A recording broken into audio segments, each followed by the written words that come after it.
하나님의 말씀은 맛있습니다. 하나님의 말씀은 즐겁습니다. 하나님의 말씀은 생명과 행복을 줍니다. 500독 성경 통독 훈련원장입니다. 여수 살리는 교회 임기한 목사가 하나님의 말씀을 봉독하고 전하는 시간입니다. 함께 하시면 기적이 일어납니다. 알람을 설정하시고 들으시면 좋겠습니다. 오늘은 열왕기하 10장을 봉독하고 말씀을 전하겠습니다. 열왕기하 10장. 아합의 아들 70명이 사마리아에 있는지라 예후가 편지들을 써서 사마리아에 보내서 이스라엘 귀족들과 장로들과 아합의 여러 아들을 교육하는 자들에게 전하니 일렀으되 너희 주의 아들들아 너희와 함께 있고 또 병거와 말과 견고한 성과 무기가 너희에게 있으니 이 편지가 너희에게 이르거든 너희 주의 아들들 중에서 가장 어질고 정직한 자를 택하여 그의 아버지의 왕좌에 두고 너희 주의 집을 위하여 싸우라 하였더라. 그들이 심히 두려워하여 이르되 두 왕이 그를 당하지 못하였거든 우리가 어찌 당하리요 하고 그 왕궁을 책임지는 자와 그 성읍을 책임지는 자와 장로들과 왕자를 교육하는 자들이 예후에게 말을 전하여 이르되 우리는 당신의 종이라 당신이 말하는 모든 것을 우리가 행하고 어떤 사람이든지 왕으로 세우지 아니하리니 당신이 보기에 좋은 대로 행하라 한지라. 예후가 다시 그들에게 편지를 붙이니 일러스되 만일 너희가 내 편이 되어 내 말을 너희가 들으려거든 너희 주의 아들 된 사람들의 머리를 가지고 내일 이맘때 이스라엘에 이르러 내게 나오라 하였더라. 왕자 70명이 그 성읍의 귀족들 곧 그들을 양육하는 자들과 함께 있는 중에 편지가 그들에게 이르매 그들이 왕자 70명을 붙잡아 죽이고 그들의 머리를 광주리에 담아 이스라엘 예후에게로 보내니라. 사자가 와서 예후에게 전하여 이르되 그 무리가 왕자들의 머리를 가지고 왔나이다. 이르되 돌 두 무더기로 쌓아 내일 아침까지 문 어귀에 두라 하고 이튿날 아침에 그가 나가서서 뭇 백성에게 이르되 너희는 의롭도다. 나는 내 주를 배반하여 죽였거니와 이 여러 사람을 죽인 자는 누구냐. 그런즉 이제 너희는 알라. 곧 여호와께서 아합의 집에 대하여 하신 말씀은 하나도 땅에 떨어지지 아니하리라. 여호와께서 그의 종 엘리야를 통하여 하신 말씀을 이제 이루셨도다 하니라. 예후가 아합의 집에 속한 이스라엘에 남아있는 자를 다 죽이고 또 그의 귀족들과 신뢰받는 자들과 제사장들을 죽이되 그에게 속한 자를 하나도 생존자를 남기지 아니하였더라. 예후가 일어나서 사마리아로 가더니 도중에 목자가 양털 깎는 집에 이르러 예후가 유다의 왕 아하시아의 형제들을 만나 묻되 너희는 누구냐 하니 대답하되 우리는 아하시아의 형제라. 이제 왕자들과 태후의 아들들에게 문안하러 내려가노라 하는지라.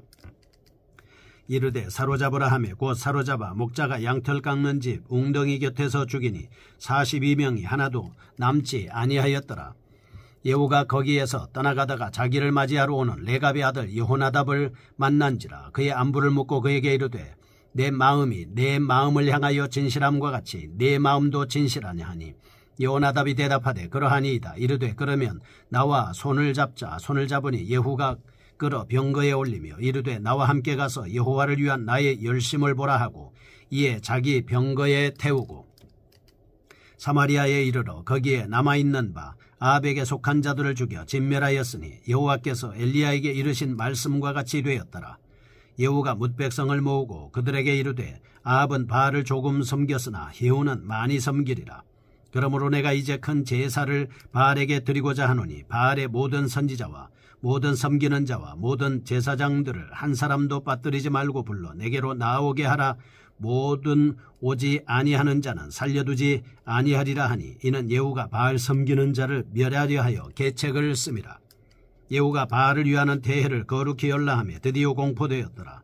예후가 온 이스라엘에 사람을 두루 보냈더니 바알을 섬기는 모든 사람이 하나도 빠진 자가 없이 다 이르렀고 무리가 바알의 신당에 들어가매 바알의 신당 이쪽부터 저쪽까지 가득하였더라. 예후가 예복 맡은 자에게 이르되 예복을 내다가 바알을 섬기는 모든 자에게 주라 하며 그들에게로 예복을 가져온지라. 예후가 레갑의 아들 여호나답과 더불어 바알의 신당에 들어가서 바알을 섬기는 자들에게 이르되 너희는 살펴보아 바알을 섬기는 자들만 여기 있게 하고 여호와의 종은 하나도 여기 너희 중에 있지 못하게 하라 하고 무리가 번제와 다른 제사를 드리려고 들어간 때에 예후가 80명을 밖에 두며 이르되 내가 너희 손에 넘겨주는 사람을 한 사람이라도 도망하게 하는 자는 자기의 생명으로 그 사람의 생명을 대신하리라 하니라. 번제드리기를 다하며 예후가 호위병과 지휘관들에게 이르되 들어가서 한 사람도 나가지 못하게 하고 죽이라. 하매 호위병과 지휘관들이 칼로 그들을 죽여 밖에 던지고 바알의 신당이 있는 성으로 가서 바알의 신당에서 목상들을 가져다가 불사르고 바알의 목상을 헐며 바알의 신당을 헐어서 변소를 만들었더니 오늘까지 이르니라. 예후가 이와 같이 이스라엘 중에서 바알을 멸하였으나 이스라엘에게 범죄하게 한 느밧의 아들 여로보암의 죄 곧 베델과 단에 있는 금송아지를 섬기는 죄에서는 떠나지 아니하였더라. 여호와께서 예후에게 이르시되 내가 나보기에 정직한 일을 행하되 잘 행하여 내 마음에 있는 대로 아합 집에 다 행하였은즉 내 자손이 이스라엘 왕위를 이어 4대를 지내리라 하시니라. 그러나 예후가 진심으로 이스라엘 하나님 여호와의 율법을 지켜 행하지 아니하며 여로보암이 이스라엘에게 범하게 한 그 죄에서 떠나지 아니하였더라. 이때에 여호와께서 이스라엘에서 땅을 잘라내기 시작하시매 하사엘이 이스라엘의 모든 영토에서 공격하되 요단 동쪽 길르앗 온 땅 곧 갓사람과 루벤 사람과 므낫세 사람의 땅 아르논 골짜기에 있는 아로엘에서부터 길르앗과 바산까지 하였더라. 예후의 남은 사적과 행한 모든 일과 업적은 이스라엘 왕 역대지략에 기록되지 아니하였느냐. 예후가 그의 조상들과 함께 자매 사마리아에 장사되고 그의 아들 요아스가 그를 대신하여 왕이 되니라. 예후가 사마리아에서 이스라엘을 다스린 횟수는 28패이더라. 아멘. 열왕기하 10장입니다. 아합 왕조에 대한 하나님의 심판의 말씀을 기록하고 있습니다. 9장에서는 하나님의 사람 엘리야 예언의 2차 성취인 예후의 출현과 함께 그의 정치적 반영 및 그 결과가 언급되고 있습니다. 10장입니다. 북이스라엘 제10대 왕 예후가 아합 왕조에 대한 멸망의 예언을 최종 성취시키는 장면입니다. 정치적 종교적 숙청 사역과 더불어 과실과 징계로 점철된 그의 통치 전반을 기술하고 있습니다. 9장 14절에서 26절은 요람 왕의 죽음, 27절에서 29절은 아하시아 왕의 죽음, 30에서 37절은 이세벨의 죽음에 이어서 1절에서 17절은 하나님의 심판적 결과인 아합 자손들의 죽음, 18절에서 28절은 바알 숭배자들의 죽음을 기록하고 죄악을 멀리하시고 행악자들의 근원까지 멸하시는 하나님의 공일성을 강조하고 있습니다. 이후 새 왕조를 어떻게 세워나갔는가를 중심으로 기록하고 있습니다. 두 사건을 비교해보면 다음과 같은 사실을 발견할 수 있습니다. 첫째, 9절은 예후는 백성들의 전폭적인 지지를 기반으로 하여 일을 진행시켜 나갔다라고 하는 것을 볼 수가 있습니다. 둘째, 10절과 17절은 이에 예후는 일을 진행시켜가면서 시시때때로 하나님의 예언의 말씀을 잘 나타내고 있습니다. 16절입니다. 이에 예후는 신앙에 투철한 사람들의 평가를 중시하였을 뿐만 아니라 그들에게 인정을 받기 위해서 힘쓰는 모습을 볼 수가 있습니다. 교훈입니다. 첫째, 하나님 앞에서 범죄한 경우 그 대상이 개인이든 혹은 민족이든 상관없이 회개치 않으면 반드시 멸망한다는 사실입니다. 둘째, 이 모든 세상의 역사는 주께서 이끌어 가신다는 사실을 우리가 분명히 알 수가 있습니다.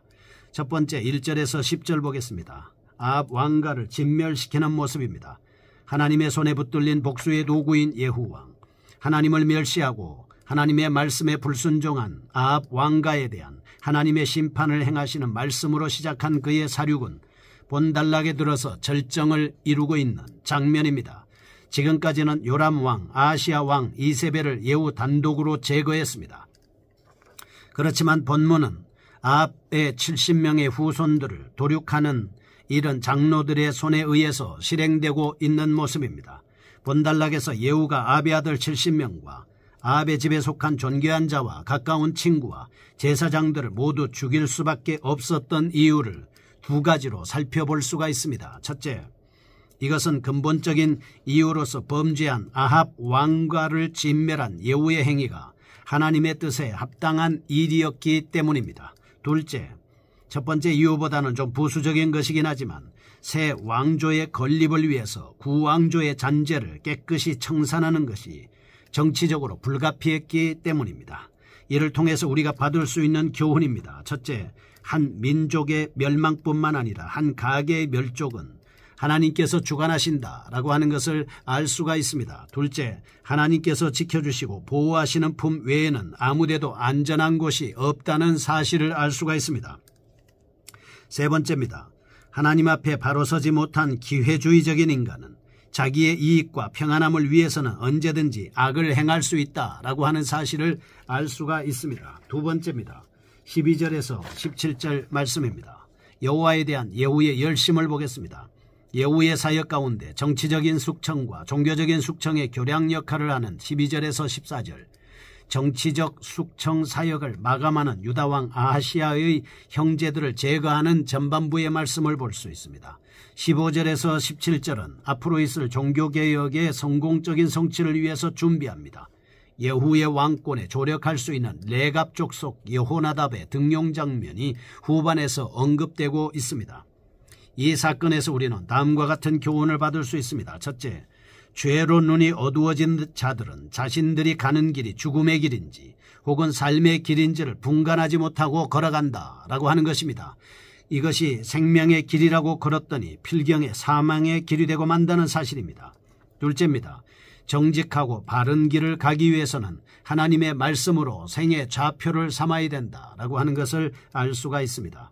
우리의 가는 길에 있어서 가이드 역할을 하고 빛의 역할을 하고 인도자 역할을 하고 목자 역할을 하는 것은 바로 하나님의 말씀입니다. 그래서 우리가 말씀을 따라가면 반드시 복을 받을 수 있는 것이고 생명의 길을 걸어갈 수가 있고 승리의 길을 걸어갈 수 있는 것입니다.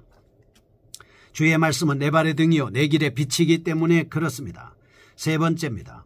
18절에서 29절 예후의 종교개혁 모습을 볼 수 있습니다. 정치적 숙청 사건에 이어서 예후의 종교적인 숙청 장면을 볼 수 있습니다.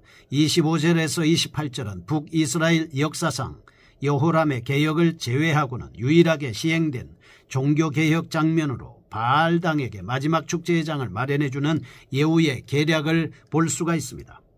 25절에서 28절은 그 결과에 말씀을 기록하고 있습니다.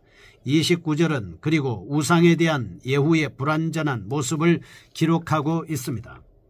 본문은 종교개혁은 바알을 제거하는 데만 국한된 부분적인 개혁으로서 하나님이 진정으로 원하던 종교개혁의 심층부에는 도달하지 못한 미흡한 것이었다 이렇게 볼 수 있습니다. 그래서 예후 또는 우상숭배로 인한 하나님의 심판적 예언을 선고받게 되는 모습을 볼 수 있습니다. 참으로 이러한 태도는 자신의 정치적인 이유로 인해서 금송아지를 숭배하는 여로보암의 죄를 청산하지 못한 것입니다. 이런 우선숭배는 계속해서 이스라엘을 죄의 길로 인도하는 주역이 되고 마는 것입니다. 교훈을 보겠습니다. 첫째, 우리가 악의 길로 빠지지 않기 위해서는 하나님의 은혜에 대한 체험과 그의 사랑을 계속해서 간직해야 할 뿐 아니라 자신의 신앙을 계속 성숙시켜 나가야 한다는 것입니다. 너의 진보를 모든 사람에게 나타나게 하라. 우리에게 이렇게 말씀해주고 있습니다. 둘째, 개혁은 한순간에 끝나는 것이 아닙니다. 지속적으로 완전하게 수행되어야 된다라고 하는 것을 알 수가 있습니다. 네 번째입니다. 30에서 36절입니다. 예후가 북이스라엘 왕으로 등극한 이후에 그의 28년간의 치세에 대해 총괄적 평가를 내리고 있는 말씀입니다. 30절은 이런 본문에 있어서 이후의 선정에 따른 예후 왕과의 융성 예고를 하고 있습니다. 31절에서 33절 말씀은 예후의 악정으로 인한 예후 왕과의 분열과 아람 왕 하사엘과의 침략 결과를 말씀하고 있습니다. 30절에서 이것은 열왕기서 전체에서 자주 나타나는 선악에 대한 하나님의 평가와 일치하는 것입니다. 선행에 대해서 복을 베풀어 주시는 모습을 볼 수 있습니다. 30에서 33절 악행에 대한 징벌에 대한 말씀입니다. 하나님께서는 성도들의 선행에 대해서는 잊지 않고 복을 주지만 악한 행위를 하는 자들에게는 하나님의 심판이 도적같이 임하게 된다는 사실을 깨우쳐주고 있습니다. 예후 왕가는 4대에 걸쳐 120년간의 통치기간을 보냄으로써 북이스라엘 창건 이래 가장 오랫동안 왕조를 유지하는 왕가가 되는 복을 받음과 동시에 아람 왕 하사엘의 침략으로 이스라엘이 지켜지는 징벌도 받고 있습니다. 그러므로 성도들은 날마다 선을 행하기에 힘써야 합니다. 자기를 쳐 복종시켜야 됩니다. 먹든지 마시든지 무엇을 하든지 하나님의 영광을 위해서 일해야 됩니다. 우상을 멀리해야 할 뿐만 아니라 우상을 스스로 더럽히지 말아야 하고 우상 모양조차도 버려야 합니다. 그리고 선으로 악을 이겨야 하는 것입니다.